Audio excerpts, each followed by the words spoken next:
Hello बच्चों, कैसे हो। आज की इस वीडियो लेक्चर में हम एसएचएम के न्यूमेरिकल डिस्कस करने जा रहे हैं। हमने फर्स्ट 3 लेक्चर में एसएचएम के थ्योरी के बारे में डिस्कस किया था। यहाँ इस क्वेश्चंस में इंफॉर्मेशन ये है कि there are two bodies A and B which are performing SHM having same amplitude, दोनों के एम्पलीट्यूड सेम है, as well as frequency. At certain instant they are present, यानी ए कहाँ पर है, 0.5 ए मीटर राइटवर्ड डायरेक्शन में, और वो एक्सट्रीम राइट की तरफ मूव कर रहा है। बी 0.5 ए लेफ्ट साइड है और ये मेन पोजीशन की तरफ मूव कर रहा है। तो इस सिचुएशंस को देखते हुए हमें क्या बताना है, ए और बी के बीच में फेज डिफरेंस का वैल्यू क्या है।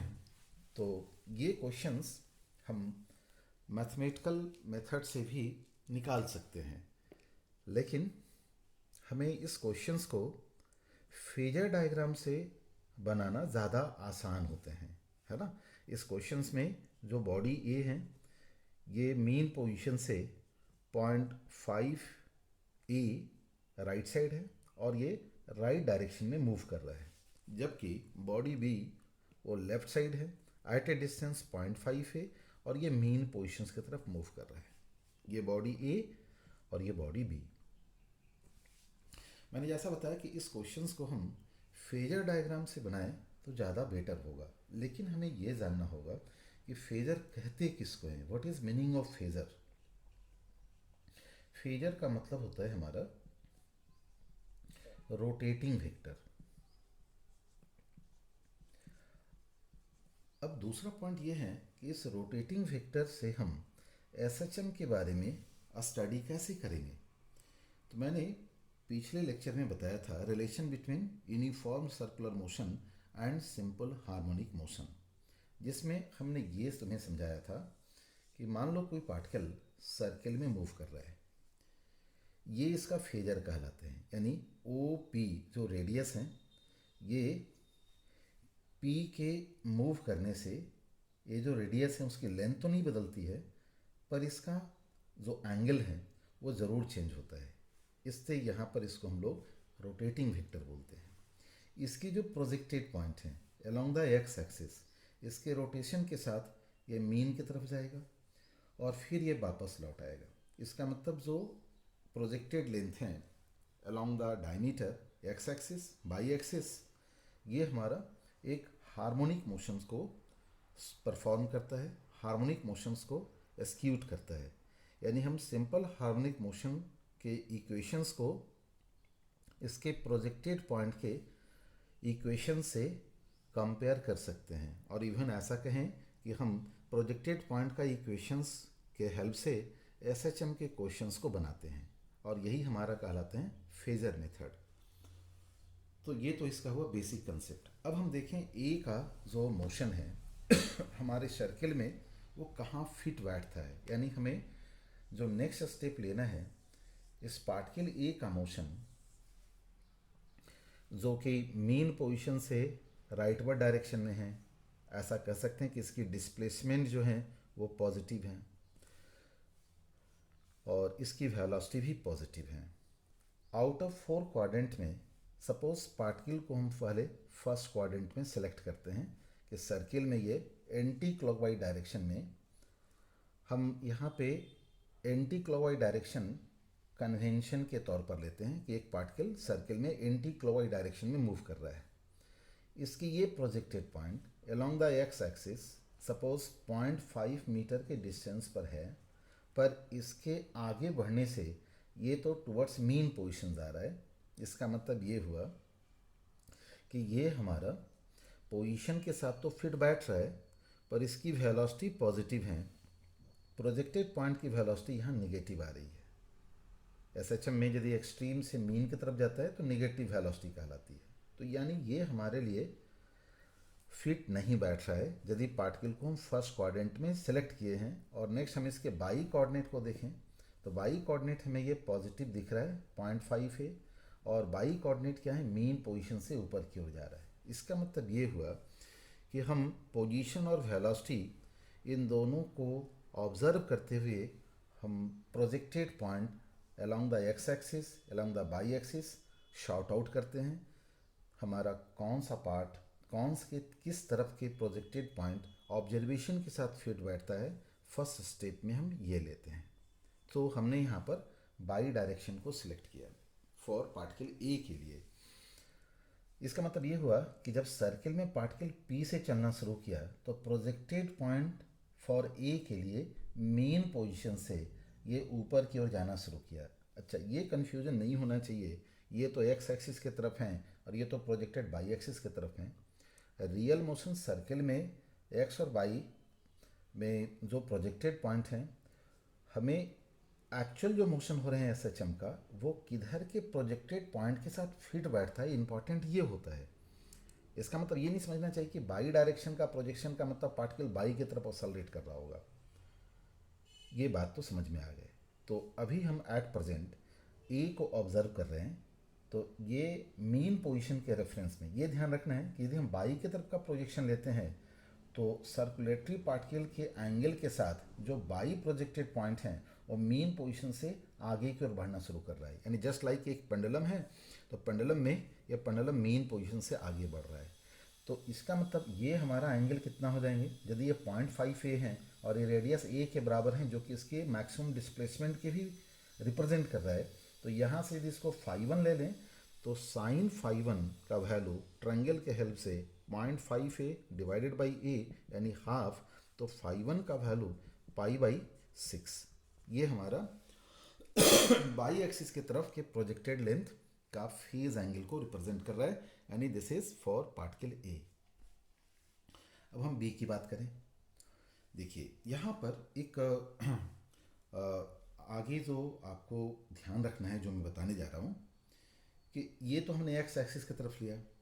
अब बी का प्रोजेक्शन जो है हम बाय डिफ़ॉल्ट एक्स एक्सिस की तरफ ले लें, सपोज करो, क्योंकि ये हमारा मेन पोजीशन से लेफ़्ट साइड है और यदि ये लेफ़्ट साइड होंगे तो इसका मतलब है कि पॉसिबिलिटी ऑफ पार्टिकल क्या क्या हो सकता है। या तो पार्टिकल सर्किल में हमें कहाँ दिखेगा, पार्टिकल सर्किल में जो है या तो इस पोजीशन पर हमें ऑब्जर्व होगा जिसकी ये प्रोजेक्टेड पॉइंट है, लेकिन ये एंटी क्लॉकवाइज डायरेक्शन जो हमने कन्वेंशन लिया है इसके इधर बढ़ने से तो लेफ़्ट साइड चला जाएगा।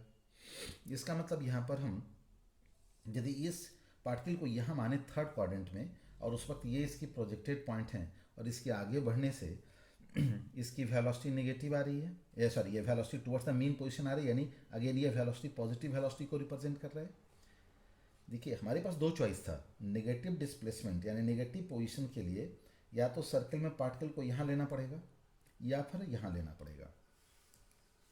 ये हमारे लिए फिट नहीं बैठ रहा है। क्यों नहीं फिट बैठ रहा है, प्रोजेक्शन तो हमें 0.5 ए जरूर दिख रहा है नेगेटिव साइड में, पर इसके आगे बढ़ने से जो वेलोसिटी है प्रोजेक्टेड पॉइंट का वो लेफ्ट की ओर जा रहा है, जबकि इस डायग्राम में ये राइट साइड जा रहा है। इसका मतलब है कि हम पार्टिकल को यहाँ मानने के बजाय हम यहाँ मान लें और ये नेक्स्ट यहाँ से आगे बढ़ रहा है। ठीक है, तो जो पार्टिकल बी है उसकी प्रोजेक्टेड पॉइंट हम एक्स एक्सिस की तरफ ले रहे हैं, इसकी प्रोजेक्टेड पॉइंट बाई एक्सिस की तरफ लिए। मतलब क्या हुआ, जब दोनों का पोजीशन हम इस रेफरेंस लाइन से एंगल मेजर कर रहे हैं तो ये प्रोजेक्टेड पॉइंट मीन पोजीशन से यानी पेंडुलम में हम मीन पोजीशन से इधर जा रहे हैं, और यदि हम प्रोजेक्शन एक्स एक्सिस की तरफ ले रहे हैं, ये तो एक्स का प्रोजेक्शन है, इसका मतलब जब ये पार्टिकल आगे बढ़ना शुरू किया तो प्रोजेक्टेड पॉइंट यहाँ से यानी एक्सट्रीम पोजीशन से शुरू होकर ये ऐसा आया होगा। इसको हमने मीन पोजीशन से लिया है और इसको हमने एक्सट्रीम पोजीशन से लिया है, यानी शुरुआत में ही हमने इस पार्टिकल को इससे एहेड मान लिया है। यानी हम यहाँ पर टर्म क्या लिख रहे हैं, विथ रेफरेंस टू एक्सट्रीम, यानी π/2 एहेड मान रहे हैं। तो हमारा जो फेज डिफरेंस जो निकलेगा दोनों के बीच में, उसमें ये वाले टर्म हम बी के लिए ज़रूर ऐड करेंगे। अभी एट प्रेजेंट क्या दिख रहा है, सो देखिए, यदि ये पार्टिकल यहाँ पहुँचा, projected point along the X axis ले रहे हैं, तो यानी ये सर्किल में पार्टिकल यहाँ से मूव किया, जबकि प्रोजेक्टेड पॉइंट एक्सट्रीम से शुरू हो रहा है, यानी पेंडुलम में यदि बात करें तो ये यहाँ से वापस लौट रहा है, यानी ये नेगेटिव डायरेक्शन में, जबकि ये मीन से जाएगा पहले एक्सट्रीम तब लौटेगा। यानी इसके रेफरेंस में ऑलरेडी आपने इसको कितना मान लिया है, π/2 एहेड मान लिया है। समझाई बात है। तो इसका मतलब है कि हम एक्सट्रीम से जब इसकी पोजीशंस को लिखेंगे, ये 0.5 ए है, 0.5 ए, ये वैल्यू ए, तो ये वैल्यू तो π/3 होगा 60 डिग्री, ये 90 डिग्री और 90 डिग्री, तो ये वैल्यू हो जाएंगे पाई प्लस π/3, ठीक है। लेकिन ये जो एंगल है, पार्टिकल को आपने एक्सट्रीम से ले लिया है, कंपेयर जो हमें करना फेज का, दोनों को किसी एक पोजीशन से हमें लेना था, या तो दोनों को मीन से या दोनों को एक्सट्रीम से, पर आपने एक को मीन लिया है इसके लिए और इसको एक्सट्रीम ले रहे हैं। इसका मतलब एक्सट्रीम का मतलब आपने ऑलरेडी इसमें एक π/2 फेज ऐड कर रहे हैं, यानी विथ रेफरेंस टू एक्सट्रीम लिखें या इसके रेफरेंस में π/2 पहले से एहेड हैं। इसका मतलब यहाँ पर φ2 जब हम लिखेंगे तो φ2 के साथ हमें क्या लगाना पड़ेगा। यदि हम φ2 लिखते हैं, ये तो हमारा φ1 हुआ, तो φ2 इजकल टू ये वैल्यू हो जाएंगे यहाँ से पाई प्लस π/3, यानी 4π/3 प्लस π/2। π/2 कहाँ से है, ये आपने इसको एक्सट्रीम से डिफाइन किया है, इसको मीन से डिफाइन किया है। इसका मतलब पेंडुलम के हेल्प से जो मैंने समझाया कि ये यहाँ से आगे बढ़ रहा है, जबकि इसके मोशन आप यहाँ से ले रखे हो, यानी पहले ही आपने इसको मान लिया π/2 अहेड, तो इसका मतलब इसके रेफरेंस से जब कंपेयर करेंगे तो इसमें π/2 अहेड वाला टर्म आपको ऐड करना पड़ेगा। तो इसकी क्या वैल्यू आ गई, पहले एक देख लें, ये 60 डिग्री, पाई प्लस 60 हो गया तुम्हारा 4π/3। इसकी एलसीएम कितनी आ रही है, यहाँ पर ये वैल्यू आ जाएंगे 6, ये वैल्यू 8 पाई और ये वैल्यू कितना आएंगे, that is 3 pi. Total value कितना हो गया तुम्हारा 11 पाई। तो φ2 माइनस φ1 का जब वैल्यू हम निकालेंगे तो क्या वैल्यू लिखेंगे, दोनों के बीच में phase difference φ2 minus φ1 is equal to 11 pi by 6 minus π/6। क्या वैल्यू आएंगे, एलसीएम 6 होगा और 11 माइनस 1 यानी ये वैल्यू 10 पाई, यानी ये वैल्यू 5 π/3, ठीक है। पाई मतलब 180 डिग्री इंटू 5 तो 900 डिग्री डिवाइड बाई 3, यानी ये वैल्यू 300 डिग्री का फेज डिफरेंस हमें दिख रहा है। यानी मैंने जो भी समझाया, ये कॉमन मिसकंसेप्शन होते हैं बच्चों का कि एक फेजर में बाई की तरफ ले लिए और एक हमने एक्स की तरफ ले लिया। तो हमें क्या करना चाहिए, ये π/2 से बचने के लिए या तो दोनों का प्रोजेक्शन हम एक्स की तरफ लें यानी एक्सट्रीम से मेजर करें, या दोनों का प्रोजेक्शन हम बाई एक्सिस की तरफ लें यानी measure from the mean position करें। तो उससे भी बनाएंगे तो रिजल्ट हमारा सेम आएगा। समझाई बातें, तो ये बात भूलिएगा नहीं। तो अब हम क्या करने जा रहे हैं, दोनों का जो वैल्यूज़ हैं हम मीन पोजीशन यानी projection along the by axis लें। आपका क्वेश्चंस क्या था कि ये पार्टिकल 0.5 डिस्टेंस पर हैं और ये राइट साइड जा रहा है, ये पार्टिकल 0.5 है और ये भी राइट साइड जा रहा है, ये बी और ये ए है ना। तो अब हम जैसा मैंने बताया कि या तो दोनों का प्रोजेक्शन बाई की तरफ लें या एक्स की तरफ लें। क्या इसका रूल है कि ये रोटेटिंग वेक्टर का एंगल यहाँ से मेजर करना शुरू किए। पहले ए की बात कर लें, तो ये मीन पोजीशन से हमें 0.5 ए डिस्टेंस अहेड दिख रहा है यानी पॉजिटिव। तो बाई डायरेक्शन में इस तरफ जो मेजर करेंगे वो तो पॉजिटिव होगा, ये तो लेंगे नहीं। इसका मतलब है कि सर्किल में पार्टिकल या तो यहाँ पर होगा या सर्किल में पार्टिकल यहाँ पर होगा। यदि ये हम कंसिडर करें तो यहाँ से इसको नीचे आने का मतलब ये टुवर्ड्स मीन पोजीशन आएगा, जबकि इस क्वेश्चन में अवे फ्रॉम मीन पोजीशन है। यानी हमें ए के लिए बाई डायरेक्शन का प्रोजेक्शन यदि सेलेक्ट कर रहे हैं तो ये वैल्यू हमारा 0.5 है और ये आगे बढ़ने से ये जो प्रोजेक्टेड पॉइंट होगा वो टुवर्ड्स पॉजिटिव डायरेक्शन और बाई डायरेक्शन, यानी ये राइट वर्ड डायरेक्शन में मूव कर रहा है, यानी इसकी वेलोसिटी पॉजिटिव रिप्रेजेंट कर रही है, पोजीशन पॉजिटिव है, वेलोसिटी पॉजिटिव है। अब ये एंगल कितना आएगा, यदि इसको φ1 लें, ये 0.5 है और ये ए, तो साइन φ1 का वैल्यू 0.5 ए बाई ए यानी φ1 इजकल टू ये वैल्यू π/6 यानी 30 डिग्री। अब देखिए दूसरा जो बी है, मीन से लेफ्ट साइड है, तो ये हमने पहले सेलेक्ट किया तो वो तो एक्स एक्सिस की तरफ हुआ। यदि हम इधर सेलेक्ट करें तो मतलब फिर बी का पोजीशन हम एक्सट्रीम से डिफाइन कर रहे हैं। हमें दोनों का पोजीशन या तो एक्सट्रीम से डिफाइन करना है या तो मीन से। यदि बाई की तरफ सेलेक्ट करें इसका तो हम मीन से इसके पोजीशन को डिफाइन कर रहे हैं। तो बी के लिए कौन सा पॉइंट होगा, ये तो पहली बात नेगेटिव है। नेगेटिव का मतलब projection along the by axis लेना होगा।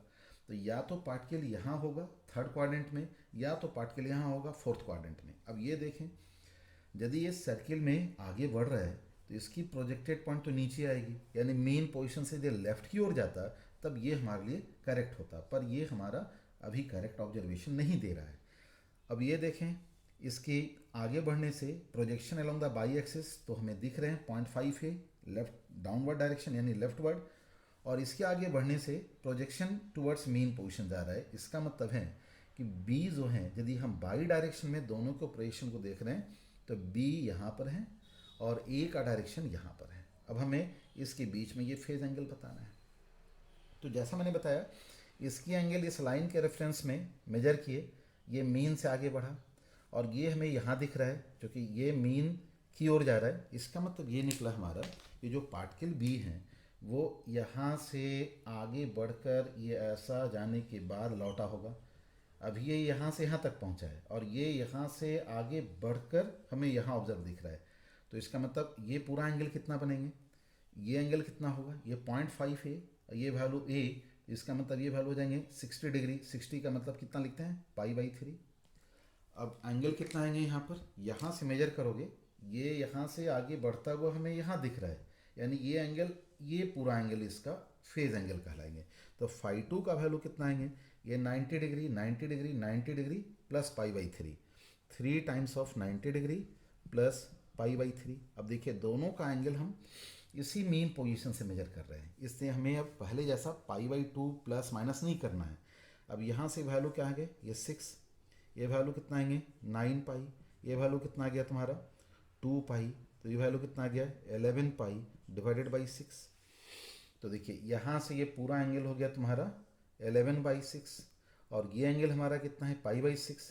तो ये फेज एंगल कितना आ जाएंगे, तो φ2 माइनस φ1 करेंगे तो 11π/6 माइनस π/6, एलसीएम कितना आएंगे, ये 6, ये value 10π, that is equal to 5π divide by 3, यानी ये 300 डिग्री।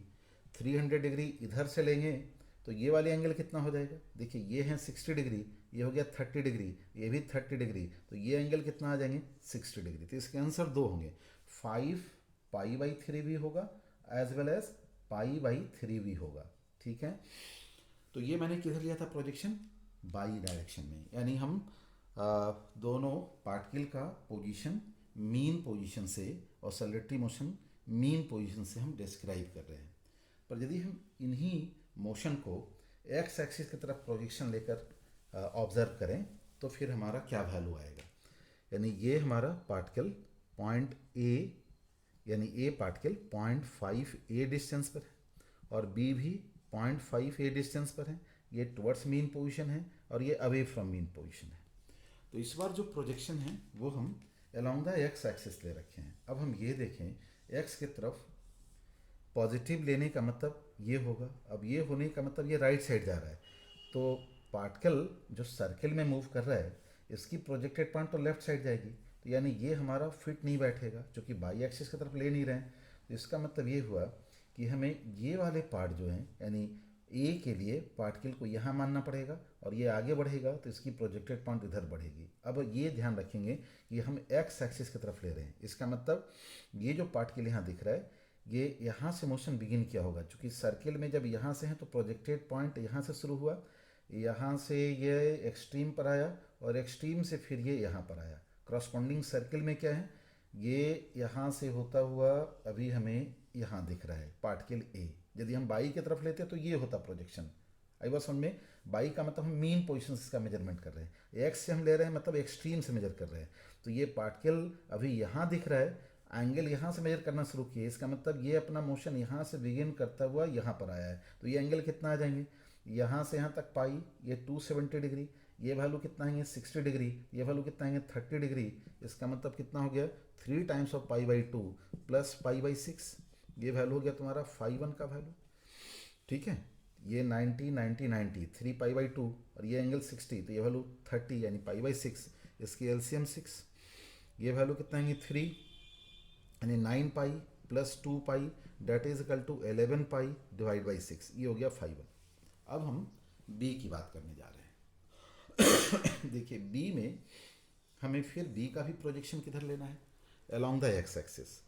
अब ये एक्स का मतलब नेगेटिव एक्स, तो ये यहाँ पर होगा। अब इसके लिए ये वाले पॉइंट हमारे लिए फिट बैठते हैं या ये वाले पॉइंट फिट बैठते हैं, तो ऑब्वियसली ये होगा। क्यों होगा?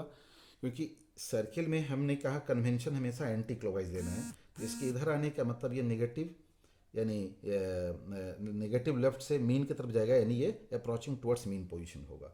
तो अब देखें, अगेन हम इस पार्टिकल को अभी यहाँ दिख रहे हैं और एक्स एक्सिस पर ले रहे हैं, यानी ये यहाँ से शुरू किया होगा मोशन और यहाँ से होता हुआ यहाँ पर आया, यानी ऑसिलेटरी मोशन में यहाँ से ये ऐसा लौटा होगा। ठीक है, दोनों का मोशन हमने एक्सट्रीम से ही लिया है। एक्सट्रीम राइट से ये यहाँ पर है और एक्सट्रीम राइट से ये हमारा यहाँ पर है।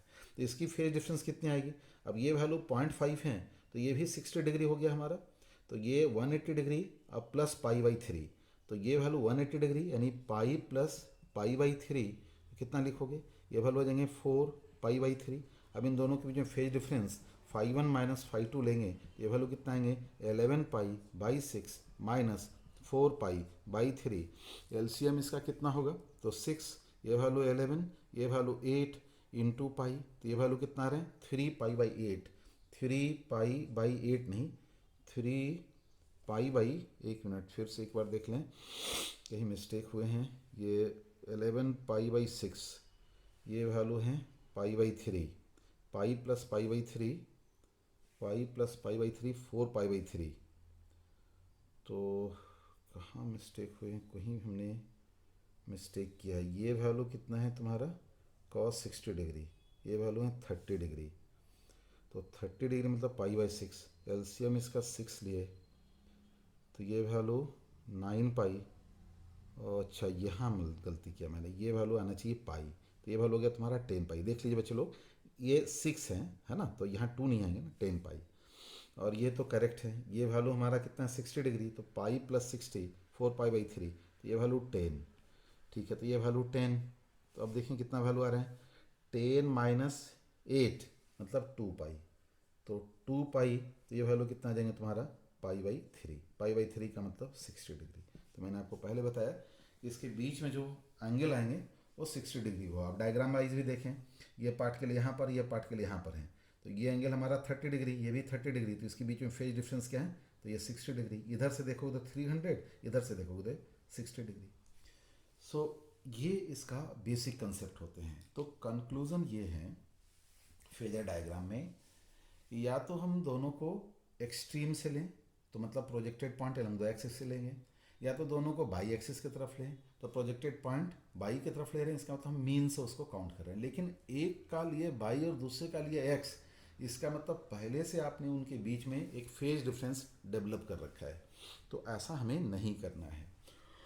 अब इसी पर हम एक नेक्स्ट क्वेश्चन दे रहे हैं, जिस क्वेश्चंस को आप सोचें। यदि हमारे पास क्वेश्चन नंबर 2 ये है कि एक पार्टिकल हमें एट प्रेजेंट एक्सट्रीम पर दिख रहा है और दूसरा मीन पर दिख रहा है। एक्सट्रीम से लेफ्ट की ओर जा रहा है और ये हमारा मीन से राइट की ओर जा रहा है। तो क्वेश्चन में पूछता है इसके बीच में फेज डिफरेंस क्या होंगे? दोनों की फ्रीक्वेंसी सेम है, दोनों का एम्पलीट्यूड सेम है। तो देखिए, जो एक्सट्रीम पर है, यदि हम इसका फेजर डायग्राम लें, एक्सट्रीम का मतलब हमने कहा इसमें पहला चीज़ कि आप सर्किल में मानो कि एक पार्टिकल एंटी क्लॉकवाइज में मूव कर रहा है, स्टार्ट फ्रॉम दिस पॉइंट। तो यदि इसकी प्रोजेक्टेड पॉइंट हम एक्स एक्सिस की तरफ लेंगे, यानी आप एक्सट्रीम से काउंट कर रहे हैं, ये तो इसी पोजीशन पर है, यानी φ1 का वैल्यू हम क्या लिखेंगे? 0 डिग्री। अब इसकी बात करें, ये मीन पोजीशन से राइटवर्ड डायरेक्शन में जा रहा है, तो इसका भी प्रोजेक्शन एक्स के तरफ ही लेंगे। तो ये कब होगा हमारा? यदि यहाँ से आप ऐसा लेते हैं, तब उस केस में प्रोजेक्टेड पॉइंट तो इधर चला जाएगा, इसका मतलब है ये इस तरफ जाएगा। तो इस तरफ जाने का मतलब ये टोटल एंगल कितना बन जाएगा? 270 डिग्री। तो φ2 का वैल्यू जो होगा 270 डिग्री, यानी इसके बीच में फेज डिफरेंस कितना हो जाएंगे? 270 माइनस 0 यानी 270 डिग्री। एक ये भी होगा, और 360 में 270 माइनस करोगे तो एक और वैल्यू आएंगे 360 माइनस 270, ये वैल्यू कितना आएंगे? 360 माइनस 270, ये वैल्यू आएंगे आपका 90 डिग्री, है ना। इसके बीच में फेज डिफरेंस का वैल्यू 90 डिग्री आएंगे। ठीक है, तो ये हमारा दो वैल्यूज़ आ रहे हैं, क्या ये हमने सही किया ना, 60 और ये 30, 90 डिग्री। अब यदि हम मान लीजिए इसी का प्रोजेक्शन बाई एक्सिस की तरफ लें तो फिर क्या आएगा, बाई एक्सिस की तरफ ये हो गया ए के लिए कि ये एक्सट्रीम पॉजिटिव हैं और ये लौट रहा है, मतलब ये यहाँ से नीचे आ रहा है। बाई का मतलब यहाँ पर है ये पार्टिकल। तो इसका मतलब ये हुआ कि बाई का मतलब हम बाई की तरफ प्रोजेक्शन ले रहे हैं, मतलब यहाँ से बिगिन किए, यानी ऑलरेडी ये इस पोजीशन पर है, यानी ये 90 डिग्री का एंगल बना चुका है। तो यहाँ पर अब फाई वन का वैल्यू कितना लिखेंगे, 90 डिग्री। अब फाई टू देखें, मीन पोजीशन से राइट साइड जा रहा है, तो मीन पोजीशन से राइट साइड जाने का मतलब ये हुआ बाई डायरेक्शन में, राइट साइड मतलब पॉजिटिव वेलोसिटी, यानी ये ऊपर जा रहा है। तो ऊपर कब जाएगा, अब यदि ये सर्किल में यहाँ से रुकिए तो ये ऊपर गया यहाँ से, फिर ये ऐसे आया, फिर यहाँ से जब लौटेगा तब जाकर ये ऊपर की ओर जाएगा, है ना। मीन पोजीशन से ये ऊपर जाना, एक तो ये हो सकता है, या फिर बाई डायरेक्शन में जब ले रहे थे, देखिए ध्यान से, ये ए था तो ये हमने क्या देखा, यहाँ से ले रखा, मतलब ये मीन से इतनी दूर ये हेड है, जबकि मीन से ही शुरू कर रहा है। तो आप इसको तो ऐसा भी बोल सकते हैं कि ये 0 डिग्री है, क्योंकि मीन से ही हमने शुरुआत किया, यहाँ से आगे बढ़ेंगे। तो 90 माइनस 0 करोगे तो ये वैल्यू कितना आ जाएंगे तुम्हारा, फाई टू का वैल्यू 0 डिग्री, तो 90 माइनस 0 यानी ये वैल्यू कितना आ जाएंगे, 90 डिग्री। ठीक है, तो इस तरीके से हम लोग क्वेश्चंस को बनाते हैं। इसमें दो आंसर आ जाएंगे, एक वैल्यू कितना आएगा π/2 और दूसरा वैल्यू कितना आएंगे 3π/2।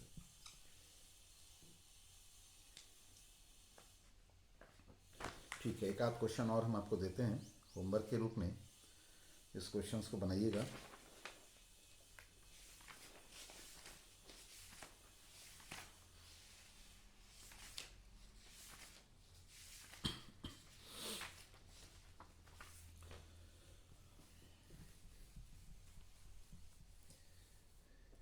इस क्वेश्चन को सभी बच्चे सोचेंगे। हमारा ये मेन पोजीशन है, ये एक्सट्रीम पोजीशन है, ये पार्टिकल यहाँ पर a/√2 डिस्टेंस पर राइट साइड जा रहा है, ये पार्टिकल यहाँ पर √3/2 डिस्टेंस पर है और ये लेफ्ट की ओर जा रहा है। दोनों का फ्रीक्वेंसी सेम है और दोनों का एम्पलीट्यूड भी सेम है, तो आपको इसके बीच का फेज डिफरेंस बताना है। ठीक है बच्चे, हमें अगला जो लेक्चर 5 है इस पर आपके सारे क्वेश्चन अब बन जाएंगे, जो फेजर डायग्राम पर बेस्ड क्वेश्चन रहता है। नेक्स्ट लेक्चर में हम लोग इस टाइप के क्वेश्चंस को बनाएंगे, जैसे ये हमारा स्प्रिंग है कनेक्टेड विथ पुली, अब ये ब्लॉक हैं, इसके टाइम पीरियड क्या होंगे। हम फर्स्ट पुली को मास नहीं लेते हैं, सिर्फ इसमें मास लेते हैं, बाद में पुली में भी मास लेंगे और इसमें भी मास लेंगे। तो इस पर जो क्वेश्चंस रहते हैं शॉर्टकट मेथड, उसको हम लोग फॉलो अप करेंगे। जैसे शॉर्टकट मेथड में हम इक्विवेलेंसी की बात करेंगे, तो हम नेक्स्ट लेक्चर में इसको डिस्कस करेंगे। Thank you.